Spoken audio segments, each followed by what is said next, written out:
Nafikiri tusubiri kuona sasa wao watafanya nini uwanjani. Ndicho ambacho watu wengi wanakisubiria kwa sasa hivi. Yaani hakuna ambacho unaweza kuzungumza baada kabla ya mchezo. Sababu kinachotazamiwa ni kipi ambacho kitatokea baada ya dakika 90.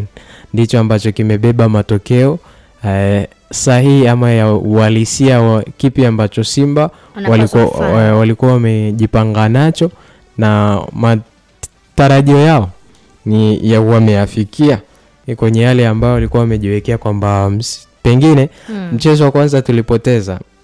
Na mimi imani inaweza ikawa ndogo sasa hivi kwa sababu mchezo umepelekwa Zanzibar. Walikuwa wanaamini katika uwanja Benjamin Mkapa na wameenda Zanzibar.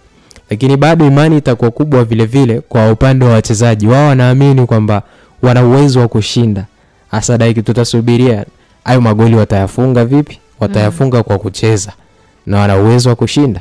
Basi kama watashinda itakuwa ni jambo la heri kwa Tanzania kuona ubingwa umesalia nyumbani kuliko kwenda kukwea pipa na kwenda kwenye ardhi ya nchi nyingine. Ingekuwa mechi ya kwanza huko pigwa fikina kule malizana nao huko. Akutumejaza uwanja mashabiki alafu kombe linaondoka. Unakubali sababu unaangalia wapinzani wako walishaamua kumaliza mchezo wakiwa katika ardhi yao ya nyumbani.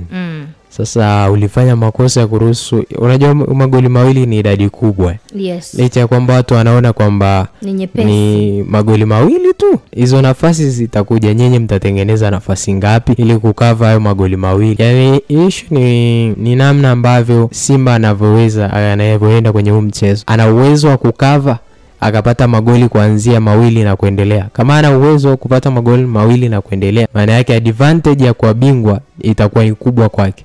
Lakini akiona kwamba hawezi akapata magoli mawili na kuendelea kwenye mchezo wenyewe, nafasi ya kuwa bingwa inaweza ikawa ni ngumu kidogo. Lakini kuanzia sasa hivi, yani kabla ya mchezo huu wa pili haujachezwa, nafasi kubwa ya Simba mwenyewe inaweza ipo kwa yule ambaye tayari ameshatangulia kwa kupata idadi kubwa ya magoli katika uwanja wake wa nyumbani katika mchezo wa kwanza. Sasa wanatazamia kuangalia mchezo wa pili ni kipi ambacho atakifanya. Yani majibu yote yatapatikana ndani ya dakika 90 katika finali ya pili ambayo wao wanakwenda kucheza.